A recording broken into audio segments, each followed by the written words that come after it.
Fala, povo, vocês estão bem? Sejam muito bem-vindos ao Linha de 4 dessa semana. Estou aqui com o Caco da Moto, que está do meu ladinho. Aqui embaixo, o Bob Faria, né? O Bob Faria em Belo Horizonte, o Caco no sul do país. Hoje, o Fernando Saraiva está no DM. Está no DM, Departamento Médico, uma febre e tal. A gente espera que ele volte na semana que vem 100% e recuperado. Só para a gente não perder, né, a carruagem da história, vamos colocar os jogos que aconteceram do Campeonato Brasileiro no fim de semana, só para a gente ter os resultados e você entender do que a gente está projetando para a semana. Ó, Bahia 1-1 com o Goiás, Botafogo 1-0 contra o Fluminense, baita vitória do Botafogo, líder, né? Segue o líder Botafogo. O São Paulo também com uma grande vitória jogando no Morumbi, 4-2 em cima do Vasco. Não foi a melhor partida do São Paulo, mas é importante vencer. Bragantino até que venceu, vinha jogando bem, mas venceu por 2-0, não conseguia, tava uns 4 jogos sem vitória. Coritiba perdeu para o Atlético Mineiro em casa, 2-1. América Mineiro 2-1 em cima do Fortaleza. Ó, a América se recuperando, hein? Venceu na Copa do Brasil. Primeira vitória, hein? Primeira vitória no Campeonato Brasileiro. O Caco tá aqui, o Caco é uma enciclopédia. Santos, 0-0 com o Palmeiras. E uma super legal. Depois a gente vai falar. Não, mentira.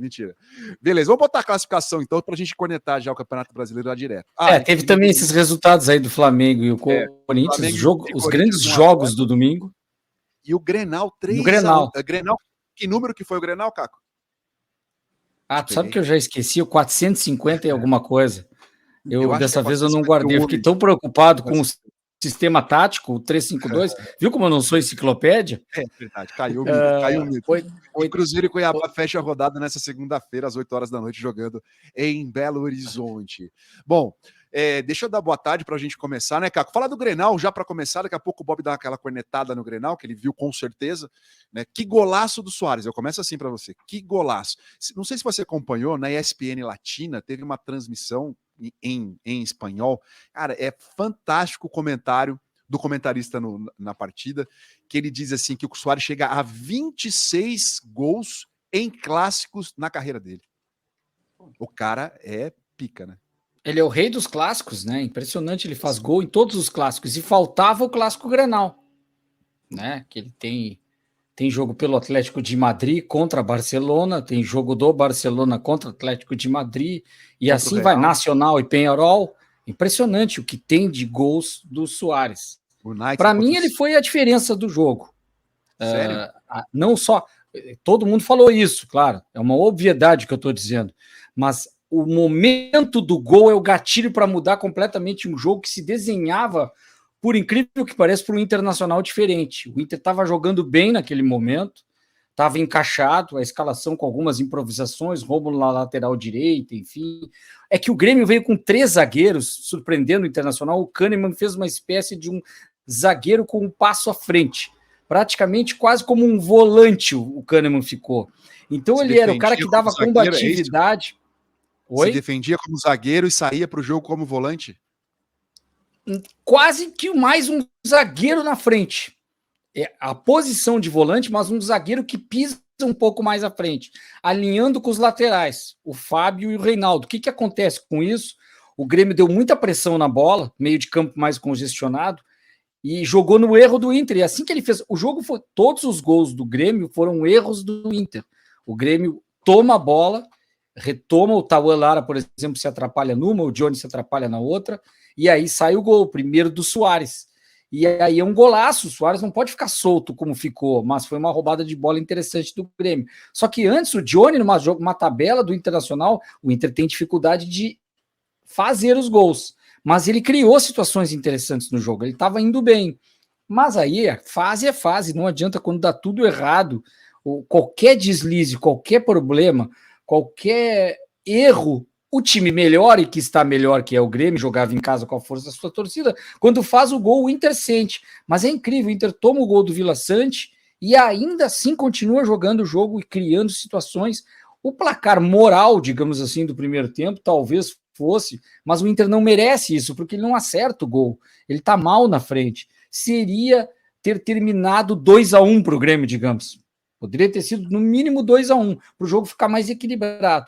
Aí o Inter se atira no segundo tempo, o Mano faz as mudanças que deveria fazer, só que demora demais, na minha opinião. Aí o Mano perdeu feio para o Renato. Acho que na tática do jogo, empate técnico, o Renato com as suas estratégias, arriscada por sinal, mas o Mano faz o que poderia. Algumas pessoas dizem, por que ele insiste de novo com o Luiz Adriano, mas aí entra o alemão, não faz gol, aí o Pedro Henrique quer e não faz gol, o Wanderson entra, não faz gol. Não é o posicionamento tático, está muito mais na dos jogadores do que no posicionamento tático. Aí o Inter vai para cima, de certa forma, e sofre mais um gol do Grêmio. E aí lá no final é que consegue, com o Johnny, que é volante, fazer o seu gol. Então, de certa forma, o que o Grêmio faz com isso? Enterra o Internacional numa situação terrível, 5 derrotas consecutivas, com esse resultado no Grenal. Aí a questão é, Mano fica ou não fica? Há uma reunião nesse momento, o Mano já pode ter caído, ou ter continuado pós essa reunião, para quem está vendo o vídeo agora. O gato de Schrödinger. A minha opinião é, eu não sei, até queria ouvir a de vocês antes de dar a minha para não falar demais. Falei do jogo, é importante que vocês falem. É uma boa para o Inter sair o Mano, é a solução. O Inter que ele está mal e o Mano não está bem no Inter, isso é fato. Agora, trocar o técnico, será que é uma boa? Não sei a opinião de vocês, eu tenho a minha. Assim, né? É isso sempre que acontece. Ô Bob, boa tarde. Para quem não sabe, a gente está vendo o fantástico mundo de Bob atrás dele ali, porque são as paixões dele que estão ali atrás. Ó. Tem a bola de futebol, a guitarra, o robô, e tem um ET, né? É o ET que está ali, né? É o ET. E atrás do ET tem uma foto que eu não consigo ver. É isso? É uma foto? O ET do Spielberg. Atrás do outro lado. Foto, na verdade, uma foto é uma Millennium Falcon de Star Wars. Do outro lado que está o ET, que tem uma foto. Ah, é uma foto aqui atrás. Ah, é uma foto. É o Bob. Sou eu. Ah, pô. Tá faltando uma foto nossa. Bob Astro de rock. Né? Os grandes amores do Bob tem que ter uma foto nossa. Ô, Bob, você quer dar esse pitaco aí? O Mano vai cair ou não vai cair? Eu fazia a analogia ao gato de Schrödinger, acho que é assim que fala, se não me engano. Que é aquele experimento de física quântica, que os caras botam o gato dentro da caixa, e aí até você observar, você não sabe se ele está vivo ou se ele está morto. Então, como uma partícula quântica, ou ela é energia ou ela é matéria, até que você observe. É uma coisa de nerd. Mas, enfim, é o caso do Mano nesse momento, assim, a gente não sabe se está ou se não está, né? Cara, eu acho assim, tá difícil para o Mano achar soluções para o time do Internacional. Claramente, falta material humano para ele trabalhar. Acho que a cobrança em cima do que ele tem de jogadores um pouquinho exagerada. Gosto do trabalho do Mano de uma forma geral e acho que ele não está conseguindo realizar com o que ele tem, né? Em relação ao Grenal, assim, é impressionante, porque o Grêmio ficou com um jogador a menos no início do segundo tempo, né, Caco? E, assim, dominou ainda não falei esse fato. Exato. O Kahneman dominou o jogo completamente. Mas aí já estava 2-0. Então, e o Soares, além de um gol, ainda teve uma assistência, ou seja, é um cara que realmente fez toda a diferença na partida. Só que Grenal, cara, é como Atlético e Cruzeiro, é como Palmeiras e Corinthians, é como Fla-Flu e tal. É um jogo muito fora da curva, assim, né? É um jogo que onde inclusive o ponto de virada das grandes equipes pode acontecer, né? Pode ser um ponto de virada para o Grêmio na temporada, né?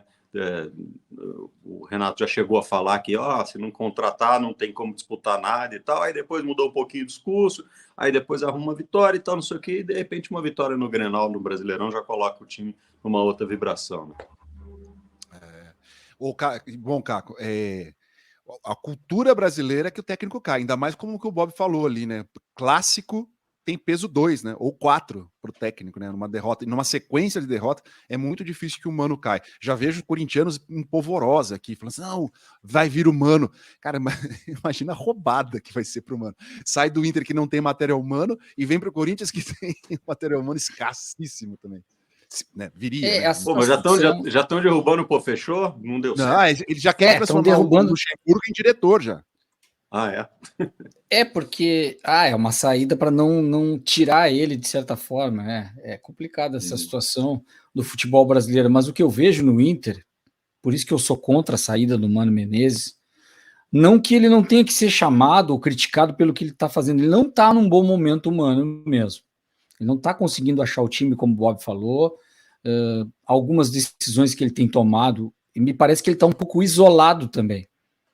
Ele tem o Lobinho, que é experiente, que está com ele, auxiliar, mas parece que quando ele tinha o Autuori, as coisas funcionavam melhor porque ele está cuidando de tudo, do vestiário.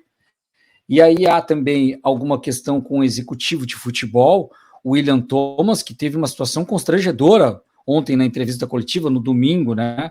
Após a coletiva. O que o William Thomas veio? Ele veio antes, o executivo, e aí o Mano pergunta perguntaram, você fica ou não fica? Aí o Mano, o que o William Thomas disse? O William Thomas havia dito antes na entrevista que o Mano era o técnico do Inter, mas ele vai treinar o Inter na quinta-feira, ele não chega a dizer nem não sei, nem sim. Ele diz assim, a gente vai agora ter reuniões, que é essa reunião agora, e aí nós vamos ver o futuro. Então ele não garantiu. Aí eles falam isso pro Mano, e o Mano olha pro cara assim, ele tá lá, não dá para ver, mas o Mano tá apontando. E aí, William, qual é a decisão? Afinal, tipo assim, eu tô ou não tô dentro de uma coletiva ao vivo? Não sei se vocês viram isso. Constrangedora essa situação. Então o Mano parece que tá isolado.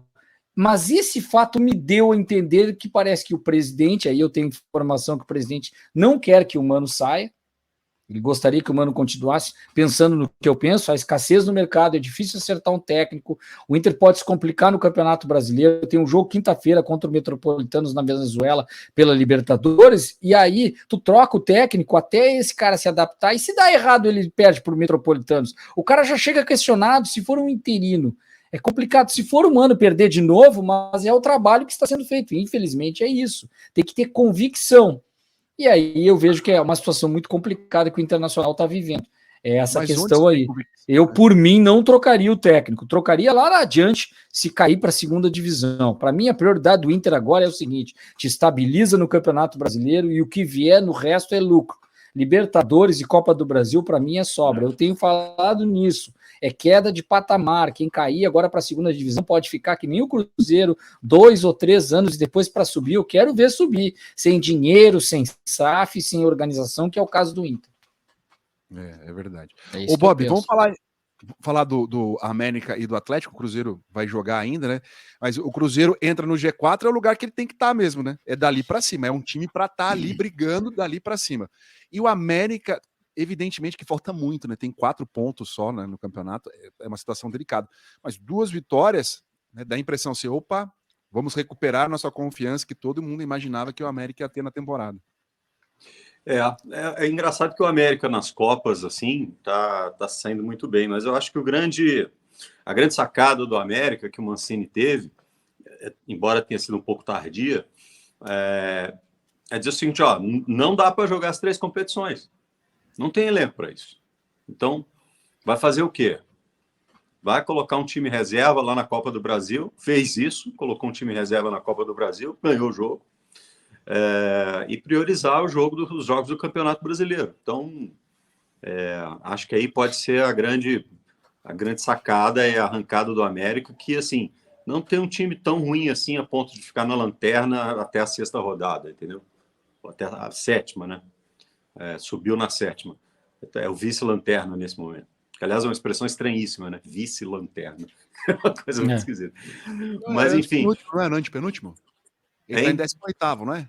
O América subiu mais uma, né? Eu acho que está em 18º. Vou conferir aqui que eu estou aberto aqui.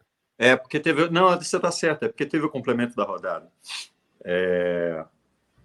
Então, acho que o América, nesse sentido, assim, tomou a decisão correta, entendeu? Vai priorizar e jogar o Campeonato Brasileiro. Vice-lanterna mesmo. É vice-lanterna mesmo. Cuiabá está na frente. Porque ele chegou a estar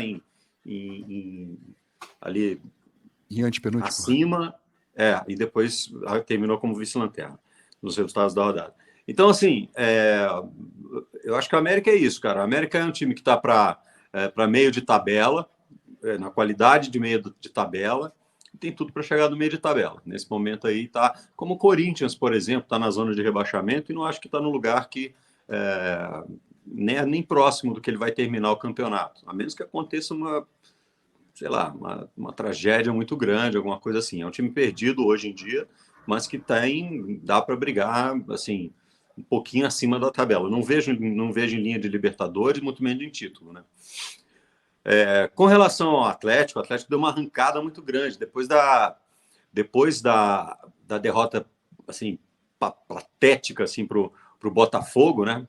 um jogo horroroso para o Botafogo, teve uma espécie de ajustamento ali dentro do grupo. O Hulk veio a público e disse, olha, o time gosta um pouco de jogar um pouquinho mais assim, mais assado, tem gente que gosta de mais sequência, esse negócio de rodízio demais e tal, a gente respeita a hierarquia, mas nem sempre é o que melhor acontece para os jogadores, e acho que o Kudê entendeu essa missão, essa mensagem, não é?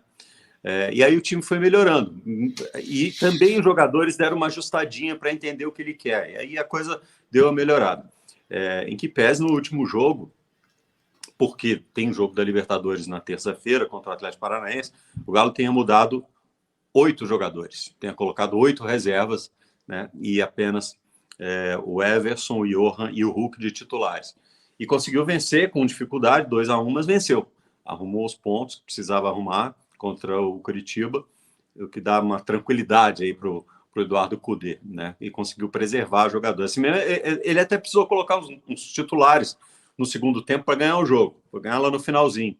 Mas esses caras pelo menos descansaram um pouco, né? E vão ter uma condição um pouquinho melhor para terça-feira. A condição de planejamento em campeonato, na temporada, né? Do Campeonato Brasileiro, que é uma maratona, é muito importante. E querendo ou não, por mais que o Corinthians não tenha jogado nada contra o Atlético Mineiro, né? No Mineirão, jogou fechado ali, aquele negócio, vai sair um gol, uma hora vai sair um gol, com certeza. Não passa do meio campo, não consegue chegar. Teve uma chance até com o Yuri Alberto e com o Fausto Vera, que bateu por cima do gol, mas foi só, é muito pouco num time como o Corinthians. Mas dá uma tranquilidade para trabalhar a semana, porque o futebol é muita pressão, né? Se empata com o Corinthians jogando daquela forma 0-0, fala assim, esse time tá errado, esse time não consegue criar, esse time não consegue finalizar, não consegue marcar gol. Ia chegar pro Curitiba, talvez jogando com mais titulares, ia prejudicar lá na frente, né? O que acontece é que, assim, o Atlético chegou numa sequência de 90 finalizações para 3 gols marcados ao longo de alguns jogos, entendeu? 90 finalizações. Então havia aquele questionamento assim, mas o time está criando e tal, aí chega na cara do gol, o cara chuta para cima, não é culpa do treinador. Então, mas assim, nesse caso não é culpa do treinador o cara chutar para cima, mas eu acho que é uma questão da melhor escolha, entendeu? Quem é o cara que vai estar ali naquela jogada para chutar?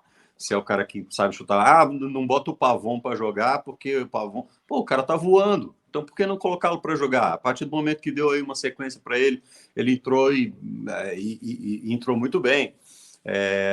E assim, do mesmo jeito, em outras posições. Eu acho que assim, essa sequência de jogo foi muito importante para o Atlético ganhar essa confiança, a ponto de chegar numa partida do Campeonato Brasileiro, ele tirar 8 jogadores, né, e se empata com o Curitiba, aí ia ter uma celeuma, né? Não funciona e tal, não sei o quê. Não pode poupar. Um golzinho muda tudo, né? Pois é. E a lesão do Paulinho preocupa ou não? Não, cara, até onde se sabe é uma coisa mais de fadiga muscular, assim, entendeu? Ele é um jogador que é importantíssimo, é um cara que consegue desafogar um pouquinho o Hulk ali, e acho que ele foi poupado, ficou fazendo reforço e tal, para jogar na terça-feira. Não acho que ele vai desfalcar o time na terça-feira, não. Se não, vejamos, né? E é bem isso que o Bob falou, né? Porque sem o Paulinho, parece dar aquela impressão, nossa, o Atlético é o Hulk sozinho lá na frente, né? E agora não é mais, né? Ainda mais quando é o Vargas que entra. E agora é a ironia da coisa. O Vargas entrou e foi super útil, né? Jogou bem, fez gol e tudo mais. E ele vinha de uma semana de contestação, em que ele falou besteira, falou, né, que não se importava com o que a torcida pensava ou falava, não sei o que, tá todo mundo. Aí ele chegou no jogo e jogou. Jogou, fez gol, tal, não sei o que. Então a coisa acabou. Aliás, fez gol não, ele jogou bem, né? O gol foi de falta, um do Johan e outro do Hulk. Então, acho assim. Eu acho que isso vai moldando o elenco, entendeu? Vai moldando o elenco do Atlético. Aí você falou assim, tá no lugar que tem que estar? Tá brigando lá em cima, tá grudado lá em cima. Acho que ainda tem umas curvas para esse caminhão dar uma ajustada, entendeu? Aí no campeonato. Está onde está, mas não está jogando o que deve estar jogando. Não, não. Acho que é isso, assim. Acho que é importante quando o técnico tem uma referência, ele buscar na hierarquia a segunda e terceira referência e vai mudando o sistema tático. Foi o que aconteceu no Grêmio. Eu falei muito pouco do Grêmio, só colocar um parênteses de Grêmio, porque senão vão brigar comigo que eu só falei do Inter, mas a crise sempre chama mais atenção, mas é justamente do próprio Atlético. Hoje não é mais só Hulk, a gente fala de Atlético, Hulk e Paulinho. A gente depois vem o resto. Posso estar errado, o Bob me corrige. O Grêmio, para mim, não é só Soares, apesar de ser muito Soares, bem mais que Hulk no Atlético, não em qualidade, eu digo mais um exército de um homem só, ele faz muita diferença sozinho, mas já é também Soares e Bitelo, com esse sistema de 3 zagueiros, o Bitelo mais à frente ficou mais criativo, apareceu mais e no final, no contra-ataque, acabou fazendo um golaço. No caso do Atlético, eu acho que o Vargas também entra nesse trio melhor aí de ainda, absolutos, tem mais entendeu? Claro, assim, o Everson, por uma questão... ele estava sendo muito contestado, né? Aquela história assim, tudo que vai em gol entra e tal, não sei o quê. Mas a diferença entre ele e os reservas é muito grande. Então, ele ainda é o titular incontestável nesse time do Atlético. Você estava falando do Vargas, né? O Vargas, quando ele faz um gol, acho que é na rodada que ele joga mesmo, que ele vai para a torcida e põe aqui, né? Ele faz a comemoração estilo Messi, né? Então fala agora, né? Contra o Inter. Desculpa, eu falei Vargas, perdão. O terceira força, eu queria o goleiro. me referir ao Zaratio. Não. Ao Zaratio já é a terceira força. Eu acho. Mas isso no contexto ou na tua visão, Bob? Não, na minha visão, assim, acho que ele é um cara que tem uma... Não é unanimidade entre o pessoal do Galo, ele é sempre muito elogiado. Ele é um cara que tem um volume de jogo muito importante ali no meio de campo, especialmente porque o Atlético continua jogando com um volante só. Inclusive, nesse jogo contra o Coritiba, jogou com o Edenilson de primeiro volante, aliás, de único volante. E o Edenilson sofreu muito com isso. Normalmente joga o Batalha, que acabou entrando no segundo tempo. Mas o Zaratio, ele dá uma movimentação muito boa, assim. Então, desculpa quando eu falei Vargas, porque eu estava com Vargas na cabeça, porque inclusive ele foi eleito o melhor jogador em campo, mas ele é um jogador inconstante, né? Então, assim, talvez ele ter feito essa boa partida, ter sido eleito o melhor jogador em campo e tudo mais, possa fazer com que ele reflita um pouquinho a indiferença dele em relação ao compromisso com o Atlético. Bom, deixa eu falar do pessoal de São Paulo aqui, né? O Bragantino venceu depois de pelo menos 4 rodadas. Só fazer um parênteses a respeito do Cruzeiro, assim, cara, que está surpreendendo. Todo mundo dizia assim, nas 5 primeiras rodadas o Cruzeiro não vai conseguir somar 3 pontos. E o Cruzeiro está brigando, está lá no alto da tabela, é o 5º colocado, né? O Pepa arrumou um jeito de jogar, é um elenco curto, é verdade, mas que está resolvendo, está achando seus caminhos, está achando seus resultados, está achando as suas vitórias, né? E está brigando ali na parte de cima da tabela. Vai ficar lá em cima, vai brigar por Libertadores, vai brigar por título. Cara, é muito cedo ainda para dizer, porque é muito raro um time vir da segunda divisão sem dinheiro, sem elenco e bater lá em cima no campeonato. Mas não acho que vai ser aquele campeonato de sofrência que se projetava para o Cruzeiro, não. Tem Legal. Esse embate contra o Grêmio na Copa do Brasil, que vai ser interessante, que o Cruzeiro foi muito bem, era para ter ganho o jogo, o Grêmio achou um gol de novo, por causa da qualidade do Soares, que faz muita diferença. Nossa, aliás, e agora o jogo está em aberto na Copa do Brasil, interessantíssimo o duelo, porque o Grêmio vai crescer com essa coisa de Grenal, ele vai crescer bastante. Agora não sei se vai jogar com 3 zagueiros contra o Cruzeiro tão aberto como foi contra o Inter. O Inter criou uma série de situações, só que o Inter não faz gols. Já o Cruzeiro tem que tomar cuidado. Não sei se o Renato vai com linha de 3 contra o Cruzeiro, acredito que não. O problema é que é o seguinte, eu acho que o Renato tinha na cabeça que ele precisava fazer o resultado dentro de casa, né?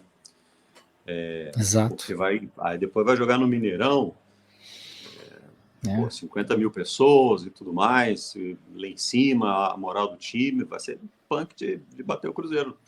Cara, não vai ser fácil, não. Só para dar um exemplo, né? Eu ia falar do Bragantino, né? O Bragantino tá na segunda página, né? Cadê ele aí? Tá aqui. Só ia botar lá que o Cruzeiro se ganha é vice-líder, né? 5, vai para 14. Vai para 14. Na próxima, né?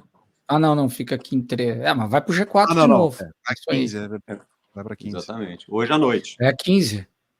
Exatamente. Vai para 15 pontos, exato. O Bragantino, ele tem, nos 7 jogos, ele tem uma vitória, um empate, uma vitória, uma derrota e 5 empates. E só perdeu para o Cruzeiro. Pois Né? é. E a gente tá falando semana passada que o Bragantino é um time muito físico, né? Que corre muito, tem muita força física e tal. E o Cruzeiro ganhou fora de casa, se não me engano, foi uma vitória boa de 3-0 em cima do Bragantino. O Bragantino esquentou o tempo para alguns, né? Para times importantes, como o Palmeiras, por exemplo. Né? Palmeiras fez um jogo bom contra o Grêmio. Enfim, e o Caixinha também encontrou uma forma, aquele respeito ao tamanho que tem o Bragantino, a condição que tem, vamos jogar assim, e vamos investir na força física, e funcionado realmente. Mas aqui, falando de São Paulo, né, tipo, teve o empate do Santos e Palmeiras no 0-0 no sábado, um jogo interessante, muito brigado, veloz, os dois times correram muito no primeiro tempo, e depois do segundo tempo cansaram no final, mas o 0-0 foi uma partida legal, e o Santos mostra evolução, né, o Daí Helma, mostra uma evolução, tem uns moleques jogando melhor do que estavam no começo do campeonato, e aquele David Washington é bom jogador, 17 anos, ele tem muita personalidade, ele tem muita confiança e vai ajudar muito o Santos. O Palmeiras é aquele time que vai ganhando terreno, só que teve dificuldade para conseguir finalizar, né, e fazer o gol. Teve pouquíssimas chances, que não é muito comum no Palmeiras. Então teve mais esse problema, o Rafael Veiga não jogou tão bem, o Dudu joga mais centralizado, o time foi bem. Agora, eu queria mesmo falar, né, para dar ênfase, assim, acho que a diferença que está tendo o São Paulo do Dorival Júnior e o Corinthians do Vanderlei Luxemburgo, né?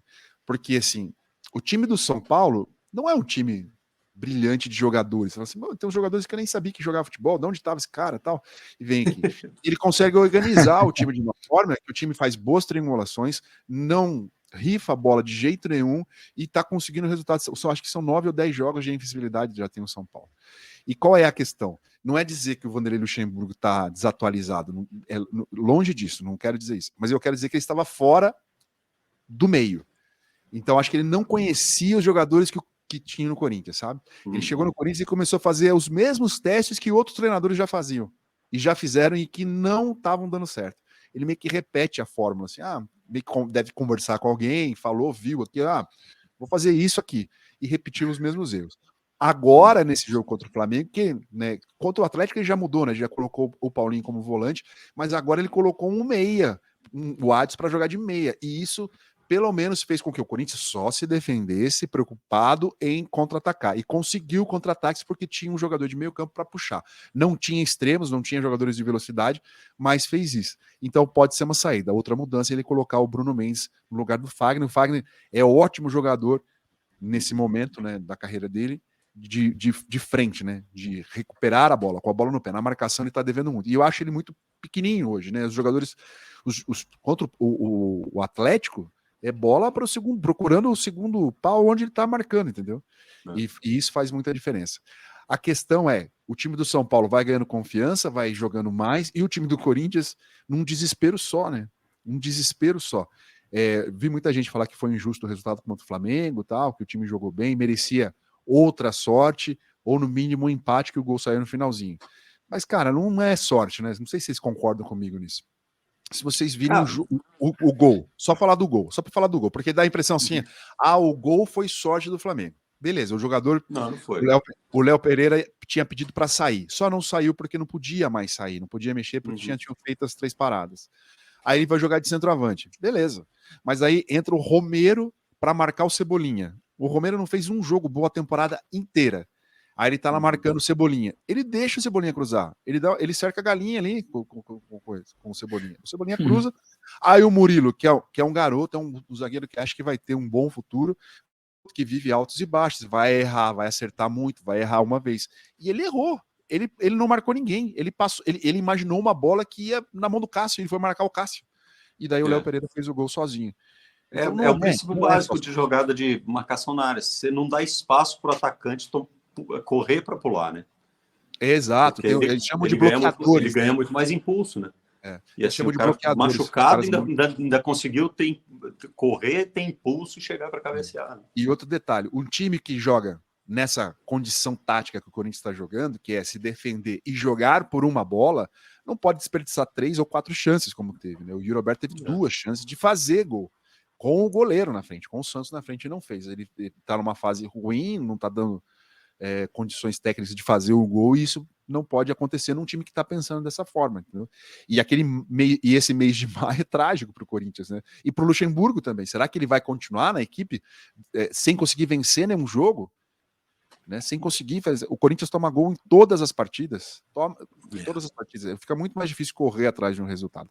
O Corinthians joga na contra a Argentino Júnior precisando vencer. Fala, cara. Esse é o jogo talvez fora da curva, assim, do que a gente vê em termos de desempenho, que é um desempenho melhor do Corinthians, porque o Flamengo, de certa forma, não consegue fazer o gol também, vai fazer só no final. E isso é meio que natural. Esse time do Flamengo, se você não faz um gol contra o Flamengo até o final, nos últimos segundos podem sair no talento de alguém, numa jogada, até mesmo, eu digo, é um time que escalando errado ele pode dar certo.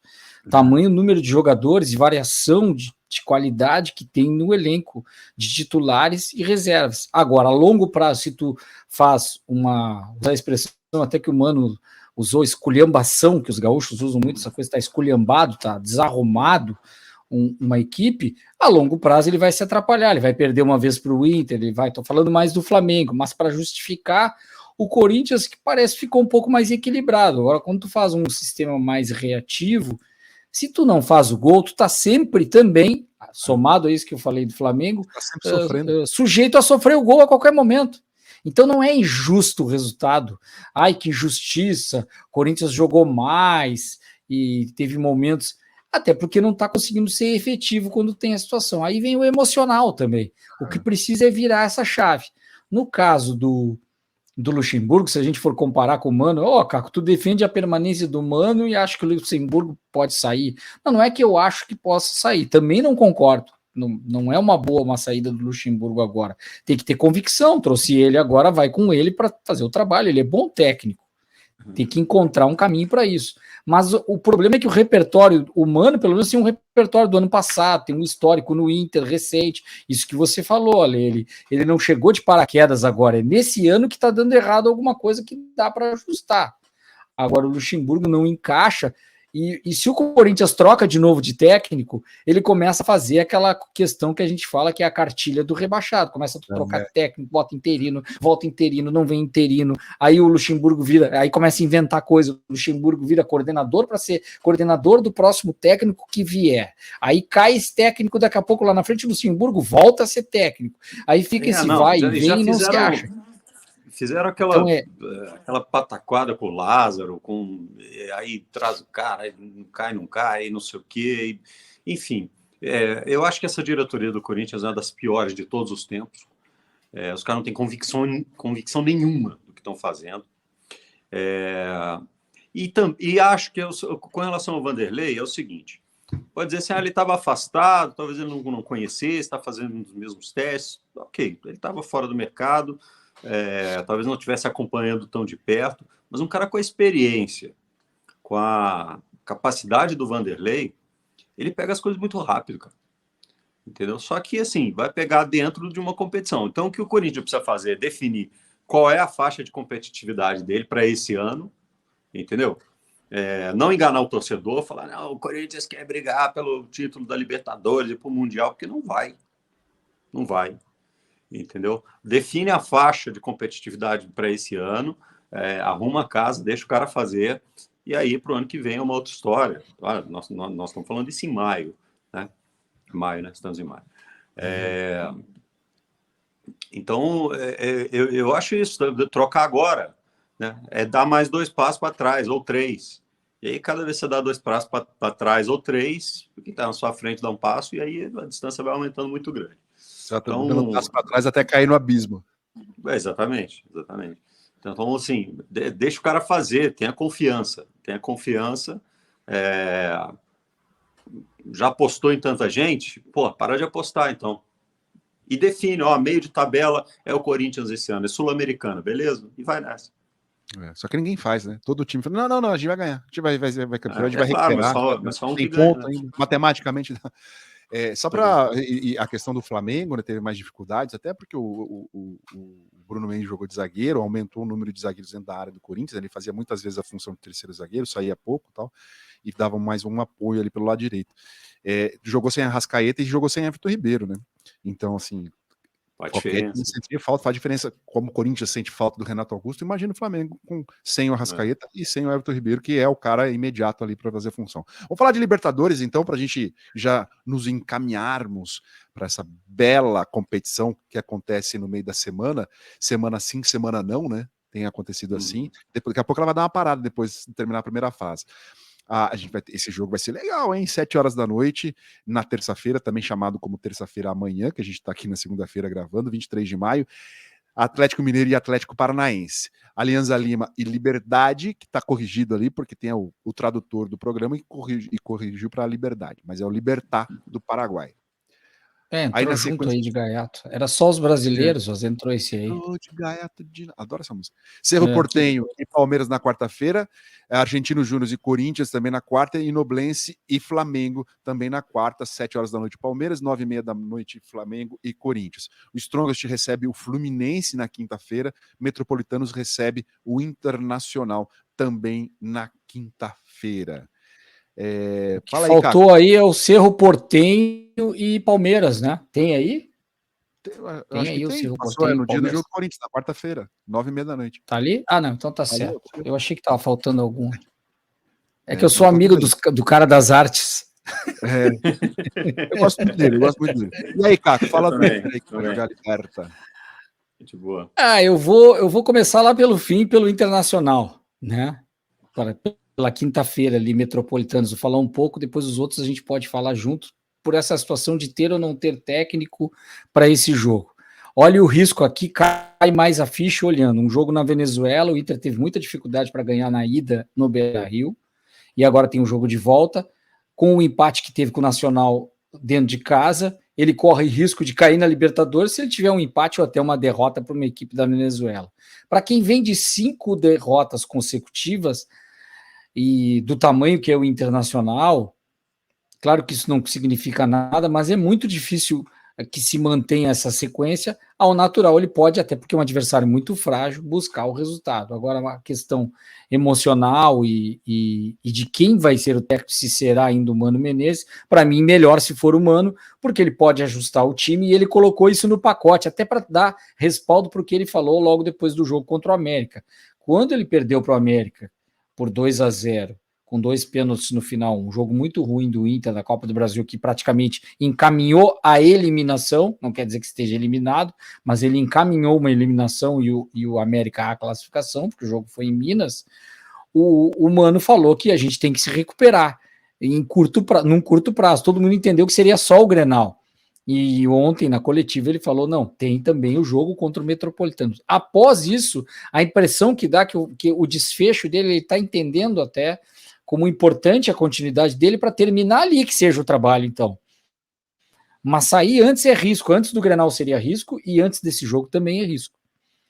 E qualquer escalação, qualquer sistema, se o Inter tiver atitude nesse jogo que teve no início do Grenal, ele ganha com tranquilidade do Metropolitanos. Agora não sei se vai ter cabeça para isso. Em relação aos demais jogos, só passar por cima aqui, vou aproveitar a tabela para me basear. O Fluminense está muito bem e contra o The Strongest sempre tem uma questão de atitude, mas eu vejo como favorito. Palmeiras começa a se recuperar na Libertadores, também vejo mesmo jogando fora de casa, sempre muito forte. Eu vejo um risco maior aqui, o Flamengo também me parece que no Nublense, mesmo fora, não é tranquilo. Eu vejo como um jogo de maior risco, e até passo a bola para ti, Ale. Esse aí, pela questão do próprio Luxemburgo que a gente está falando, e o fato de ser um time argentino Júnior e Corinthians, um jogo de muito risco, tanto na Libertadores, do que pode exercer o Corinthians para essa partida, mas como também na continuidade do trabalho do Luxemburgo. Então é um jogo de forte risco para o time do Corinthians. Aí tem Atlético Mineiro e Atlético Paranaense, vou deixar para o Bob, e Aliança Lima e Libertad, entrou de gaiato aí o Liberdade traduzido. É isso. Eu também acho que o duelo dos Atléticos aí, aliás... Esse aí eu dou empate, tá? Os Atléticos eu boto um empate, apesar do... Eu acho que o Atlético Paranaense é muito forte. Se der empate, vai para os paranaenses, né? Porque o primeiro jogo foi... o Atlético Paranaense venceu 2-1 e está emboladíssimo ali o grupo, né? Então o empate é muito melhor para o Atlético Paranaense do que para o Galo. Então tá um grupo muito, muito... o Atlético teve na beira de ficar fora fora da disputa, conseguiu um resultado muito bom contra o Alianza, e aí deu aquela embolada, né? Porque eu tinha perdido para o Libertad, o Alianza venceu do Libertad, o Atlético Paranaense teve um revés e assim por diante, e aí o grupo está totalmente aberto. Então é imperativo assim, para o Atlético, para o Galo, ganhar esse jogo de amanhã e continuar na briga aí pela classificação. Né? O Atlético tem 7 pontos, o Aliança Lima 4 e o Galo tem 3 junto com o próprio Libertad, né? Que não é um time fraco, esse grupo é complicado mesmo, hein? O Libertad não é uma equipe tão fraca. O que assim, o que eu acho que 7 e se o Galo perde, o Atlético Paranaense vai para 10 pontos, né? Ele fica meio sufocado pro Atlético. O que quebrou as pernas do Atlético foi perder na estreia para o Libertad, né? Perdeu dentro de casa. E aí isso aí colocou o Atlético numa situação realmente muito ruim na Libertadores. Mas acho que o grupo está aberto, cara. Ainda dá para... se o Galo ganha amanhã contra o Atlético Paranaense, a coisa ainda vai dar uma embolada ainda. Falando do Corinthians, que é o jogo mais difícil na Libertadores, também acho que o Palmeiras vai ter tranquilidade, enfim, jogar contra o Cerro. O Cerro é um time razoável, assim, eu fiz jogo do Cerro na Libertadores já, contra o Fortaleza. Não tem nada de espetacular, é um time certinho, mas o Palmeiras é melhor, mesmo jogando lá no Paraguai. Não acho que o Luxemburgo vai sair do Corinthians, nem que o Mano saia do Inter, eu acho que ele não vai sair, porque seria muito, muito insensato, né? O quarto técnico em 2 meses sendo demitido seria muita bagunça. E ainda mais o time que deu uma melhorada no último jogo, acho que ele ganha, né, uma gordurinha para poder queimar. Só que esse jogo realmente é muito difícil, porque o Argentino Júnior é o líder do grupo, tem jogado bem na Libertadores e depois vai jogar contra o Independiente Del Valle fora de casa. Então, nossa, é muita tragédia que pode acontecer, né? Assim, perder tudo, né? Perder tudo. Porque ainda joga contra o Fluminense e o América no Campeonato Brasileiro nesse meio termo, e ainda tem o Atlético Mineiro. Então, assim, é um mês terrível para o Corinthians. E daí vai jogar lá para jogar fechadinho? Não, lá não pode jogar fechadinho, vai ter que buscar resultados. E aí, esse time tem força para buscar resultado? Porque não tem mostrado. Né, tem jogado só fechadinho aqui, procurando uma bolinha. Né, o Vanderlei Luxemburgo até que falou assim, que gosta de jogar com as linhas altas, mas não tem jogado, porque fisicamente o time não está pronto para fazer isso. O time não está pronto para fazer isso, nem vai estar, né? Porque jogou ontem, deve estar viajando amanhã. Aí treinou hoje? Não treinou. Vai treinar amanhã? Não. Vai jogar na quarta. Aí vai voltar na quinta. Vai treinar na sexta, vai jogar no domingo de novo. Não vai ter tempo de treinamento para recuperar fisicamente ou melhorar fisicamente, que é uma questão que tem que ter, né? Enfim, então a situação é bem delicada do Corinthians, assim. O Odair Helman falou isso no jogo contra o Palmeiras, pelo Campeonato Brasileiro. Não, eu conversei com eles, a postura que eles deviam ter, o que eles deviam fazer, mostrei vídeo e só. A gente não treinou. Então tem que ser uma conversa bem boa. O Renato tem falado muito disso aí. Futebol brasileiro. O Renato está falando muito disso. Tem esse sistema de 3 zagueiros que ele botou no Grenal. Ele disse que não conseguiu treinar. Ele falou num vídeo, numa pré-eleição, explicou mais ou menos ali como é que ele queria. Claro, mais ou menos eu estou dizendo que ele não teve como treinar, mas ele explicou mas é isso mesmo, do jeito que deu, mesmo. E é isso aí. Mas vale para todo mundo, a regra é para todos, né, também. Né? Claro que o Inter tem, por exemplo, um jogo na Venezuela e enfrenta o Bahia no domingo. Vão falar a mesma coisa. Exatamente. Não temos tempo para treinar, porque tal, né? Talvez assim, o Cruzeiro, porque não está jogando Libertadores, né? E aí você pega um time que não tem uma outra competição, mas as agendas de todo mundo são super puxadas, né? Então é o discurso recorrente de todos os treinadores. Os caras têm que ajustar o time sem tempo para treinar. E isso não vai mudar. O pior de não ter tempo para treinar é que assim, os jogadores não têm tempo de se recuperar fisicamente. Então, cara, ele entrou num jogo 100%. Aí ele caiu para 70% da capacidade dele. Ele não vai chegar no 100% naquele período de recuperação. Ele chega em 80%. Aí ele vai desgastar, vai chegar a 60%. E assim vai. Aí chega uma hora que o cara estoura. E a qualidade do jogo também vai piorando, né? Porque os jogadores não têm tempo de se recuperar fisicamente o suficiente para ter o melhor desempenho. E o jogo é muito físico hoje em dia, né? Muita velocidade. Completamente. Para a gente fechar aqui o nosso linha de hoje, né? O assunto da semana, e vai continuar sendo, vai ser o assunto do Vini Júnior na Espanha, que mais uma vez, pela 10ª vez, foi chamado de macaco num jogo do Campeonato Espanhol, da La Liga, dessa vez contra o Valência. O estádio chamou ele de macaco durante o jogo, e também temos vídeos aí, né? Pode procurar na internet aí, que você vai encontrar antes da partida. Antes da partida. Vou só atualizar aqui as notícias que a gente tem no momento, né? Algumas coisas absurdas, assim, por exemplo, calar a vítima, né? Um repórter perguntou, saiu agora aqui no ge.com, perguntou para o Vini se ele pediria desculpas de ter insultado a torcida do Valência depois de ele ter sido vítima de racismo, se ele pediria desculpas. Eu até marquei o Javier Tebas, que é o presidente da La Liga, né, que o Vini Júnior não pode fazer isso, ele não pode fazer isso, ele não é mais importante que o jogo do que um clube, enfim. E questões teria assim sido exagerada, exagerado, do Vini exageradas.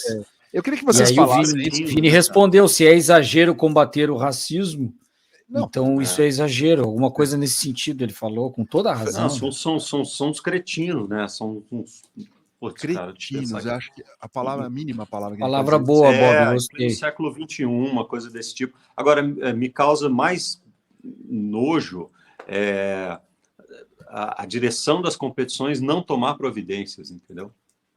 Não tomar providências, a torcida que fez isso não sofrer nenhuma sanção, o clube cuja torcida faz isso não sofrer nenhuma sanção, ou no mínimo, fazer uma campanha educativa, né? Já que vai dizer assim, era um estádio inteiro, e como é que vai punir todo mundo? Não sei, cara, mas de alguma forma precisa pelo menos... Tem que punir o clube. As pessoas dizer assim, olha, vocês precisam saber que isso está errado, entendeu? Já saber que está errado, é simples assim. Eu acho que o Vini, ele hoje em dia, ele da pior forma possível, ele pode se tornar um símbolo contra esse tipo de comportamento, entendeu? Porque, assim, o resto do mundo, né, o mundo civilizado, tende a ampará-lo. Né? E, na medida em que a gente vai amparando, a gente vai dando recado para os racistas, né? E tem umas coisas assim, tipo, tem um zagueiro brasileiro que joga na Espanha, que jogou no Valência, eu esqueci o nome dele agora, pode ser Bruno Paulista, talvez um zagueiro. E ele saiu Gabriel Paulista, aqui, né? Que saiu a publicação dizendo que ele falou assim: eles estão enganados, a torcida do Valência estava gritando tonto. Claro. E não mono. Monstruosa. Sobre o posicionamento, né? O Valência, a presidência, a direção do Valência, disse que vai procurar os culpados e bani-los do estádio, os sócios, né? Que eles chamam lá. Até agora isso não aconteceu. O Frederico Pena, que é agente do Vini Júnior, já está abrindo a possibilidade do Vini sair da Espanha e jogar na Premier League. Todo mundo quer o Vini, né? Tipo, é um dos melhores jogadores do mundo, mas em mercado não falta. Mas eu não sei qual que é o peso da saída dele para isso. E o Javier Tebas da La Liga, né, que falou essas bobagens todas aí. O Florentino Pérez, presidente do Real Madrid, também se posicionou, tal, né? E fizeram uma acusação crime, o nome técnico eu não vou saber falar, eu li aqui e esqueci. Uma queixa-crime e ódio contra a La Liga e contra a arbitragem da partida. Enfim, a gente espera assim, 10 ocasiões depois, né, 10 fatos ocorrendo seguidamente, um campeonato que tem 38 rodadas, em 10, em 9 que seja, dá um quarto, né, do campeonato que tenham fatos como esse. Então, lamentável, tomara que isso mude. Enfim. Você sabe alguém mais? Eu fico pensando só uma coisa assim. A saída do... se ele sai, digamos que ele saia de... não dá para jogar aqui e vou embora, vou para a Liga Inglesa e tal. Eu não sei se é uma vitória, se é uma derrota. Eu também penso isso. Para mim é derrota. O racista vence, né? Ele não quer ele exatamente. Lá. É a vitória do racista. Eu estava vendo uma página que tem... Para mim tinha que punir o clube. Para mim tem que punir o clube. Porque se pune o clube, mas o torcedor que não é racista do clube vai pagar por isso. Bom, mas é o clube, porque o clube tem que ter. Nós vamos punir no próximo jogo, vamos identificar. Se o clube é punido, no próximo jogo ele vai fazer um rastreamento e a torcida que não vai que se criar uma cultura, para com isso. Isso está nos prejudicando, nós estamos perdendo ponto, o time pode ser eliminado da competição, para com esse negócio. Fecha os portões e diz assim, porque isso é a mesma coisa que jogar um objeto e agredir alguém. É pior até, né? Porque é covarde. O objeto ainda vê quem joga, tem como identificar. Ali deu para ver que o Vini Júnior identificou, apontou para os caras ali. Foi tu. Ele foi lá identificar, ele parou o jogo para isso. E mesmo assim não funcionou. E o posicionamento da La Liga, do Javier Tebas, o presidente, é de calar a vítima, né? Que é uma agressão também. Não, você não pode falar isso, você não pode fazer isso. Enfim, estamos chegando ao final aqui do Linha. É bom que no Brasil teve o episódio Aranha, a gente reclama muito do Brasil, mas aquele episódio, para mim, foi emblemático em termos de punição para o Grêmio, que muitos torcedores do Grêmio não mereciam. O Bob deu uma caída aí, daqui a pouco ele volta, ou a gente encerra sem ele, infelizmente. E é isso, né, Ale?